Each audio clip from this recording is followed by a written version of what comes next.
اس کے بعد آگے چلیے، پھر یہ باب آتا ہے باب متا یصح سماع الصغیر.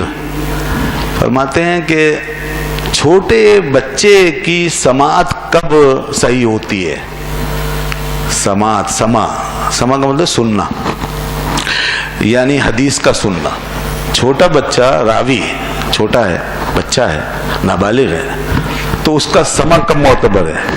بچوں کا سنا ہوا تو ایسے ہی ہوتا ہے نا، ہم بھی بہت دفعہ اعتبار نہیں کرتے. اب حدیث میں بھی محدثین کے آگے مسئلہ آیا کہ بھئی اگر چھوٹی عمر میں کسی نے حدیث سنی ہے تو اس کا اعتبار کریں یا نہیں کریں. یہ ایک بڑا علمی مسئلہ ہے، تو یہ باقاعدہ باب باندھا اس میں، اور پھر حدیث سے استدلال کیا. تو ایک حدیث یہ لے کر آئے امام بخاری رحمۃ اللہ علیہ، لیکن اس سے پہلے میں ایک بات عرض کرتا ہوں. اس سلسلے میں محدثین کا اختلاف ہوا ہے، چونکہ یہ سب بحثیں ہیں نا، علمی مباحث ہیں، پیمانے بنائے جا رہے ہیں، تو اس میں اختلافات تو ہوں گے. اور پھر حدیث سے اشارے ملتے ہیں، اس کو سمجھنے کی کوشش کرتے ہیں علماء محدثین. اسی لیے پھر آگے پھر مسائل میں بھی اختلاف آتا ہے. لوگ کہتے ہیں نا یہ مسائل کیوں مختلف ہو جاتے ہیں دین میں، دو آدمی مختلف باتیں کیوں کرتے ہیں. اس کی بنیادیں ہیں باقاعدہ، پیچھے اس کے ریزن اور بنیادیں ہیں. جیسے ایک یہ بنیاد ہے، حضرت امام یحییٰ بن معین رضی اللہ عنہ ایک بہت مشہور تابعی بزرگ ہیں، اسماء الرجال کے بڑے ماہر، تو وہ بھی حدیث کے اصولوں کے واضح ہیں. تو انہوں نے بہت سی روایتیں بھی بیان کی، اور امام بخاری رحمۃ اللہ علیہ ان کی بہت سی حدیثیں کوٹ کی. حضرت یحییٰ بن معین جو تھے، ان کے نزدیک کم از کم 15 سال کی عمر ضروری تھی کسی بچے کے لیے.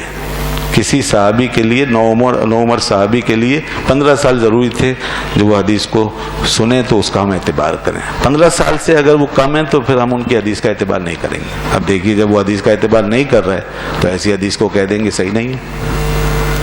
یہاں سے اختلاف شروع ہو جائے گا، آگے اختلاف پڑ جائے گا.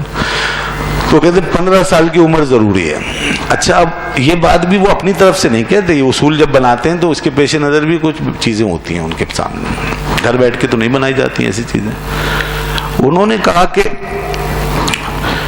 غزوہ احد میں رسول اللہ صلی اللہ علیہ وسلم نے عبداللہ ابن عمر رضی اللہ عنہما کو منع کر دیا تھا کہ آپ ہمارے ساتھ شریک نہیں ہو سکتے. اور غزوہ بدر میں حضرت براء بن عازب کو منع کر دیا تھا کہ ہمارے ساتھ نہیں چل سکتے. اور دونوں کی عمر 15 سال سے کم تھی.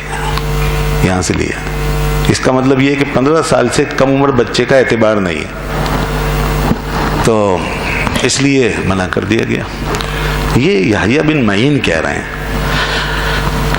مگر یہ جمہور نے اس کو اختیار نہیں کیا. یہ ایک فرد واحد کی رائے ہے. اب آگے پھر اختلاف ہوتا ہے. امام احمد بن حنبل ایک بہت بڑی حجت ہیں علم حدیث میں.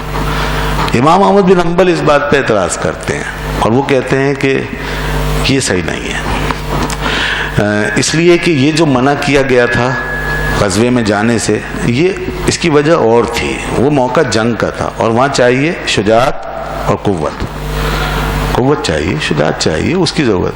تو اس لحاظ سے ان کی عمر جو ہے وہ اس معیار پہ پوری نہیں اترتی تھی. تو ان کی قوت اور شجاعت کی وجہ سے انہیں منع کیا گیا، نہ یہ کہ وہ اس سے یہ استدلال کیا جائے کہ وہ اگر کوئی حدیث سنیں تو اس کا بھی اعتبار نہیں ہوگا. قوت و شجاعت میں اعتبار نہیں ہوگا اس عمر کا. لیکن اب سماعت حدیث یہ ایک دوسری چیز ہے، اس میں تو اس سے کم عمر بھی اگر ہو تو اعتبار کیا جا سکتا ہے. اور اعتبار کیوں کیا جا سکتا ہے؟ اس لیے کہ یہاں پہ قوت و شجاعت کا کام نہیں ہے، یہاں پر سمجھداری دانائی کا کام ہے. سمجھداری، اور سمجھداری 15 سال سے کم عمر بچے میں ہو سکتی ہے. بچہ 15 سال سے کم میں سمجھدار ہو سکتا ہے، معاملات کو سمجھ سکتا ہے، کچھ سن کر کے اسے یاد رکھ سکتا ہے. تو یہاں پر یہی چیز چاہیے، اور 15 سال سے کم عمر میں یہ چیز پائی جا سکتی ہے.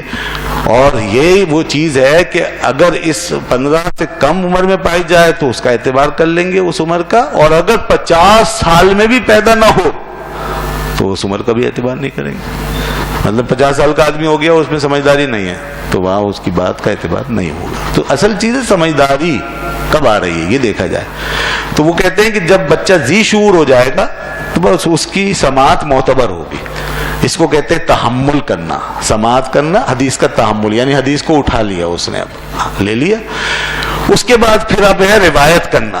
روایت کب کرے گا؟ روایت کے لیے اکثر محدثین کہتے ہیں ہاں روایت جب کرے گا تو اس کا بالغ ہونا ضروری ہے. یہ پھر روایت اب کر سکتا ہے۔ تو جس نے تعامل کے حوالے سے وہ قید لگائی کہ 15 سال ضروری ہیں، تو 15 سال سے کم میں اگر اس نے تعامل کیا ہے تو وہ پھر نہ اس کا تعامل مانتے ہیں، تعامل نہیں مانتے تو روایت بھی نہیں مانتے۔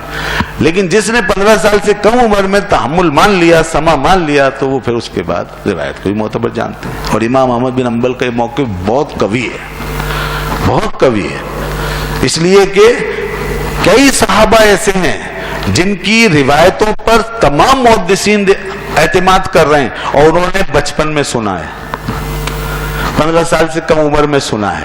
کئی صحابہ ہیں ایسے، حسنین کریمین بھی کم عمر تھے، دونوں شہزادے، ان کی بھی روایتیں موجود ہیں، اور بھی اسی طرح کئی اور صحابی۔ کچھ یہاں حضرت امام بخاری رحمۃ اللہ علیہ بیان کریں گے اسی موقف کی تائید میں کہ 15 سال سے کم عمر کے لوگوں نے روایتیں کی ہیں اور ہم بتاتے ہیں وہ کیا ہیں۔ تو کچھ روایتیں یہاں لا رہے ہیں امام بخاری، یہ ہے اس باب کا عنوان۔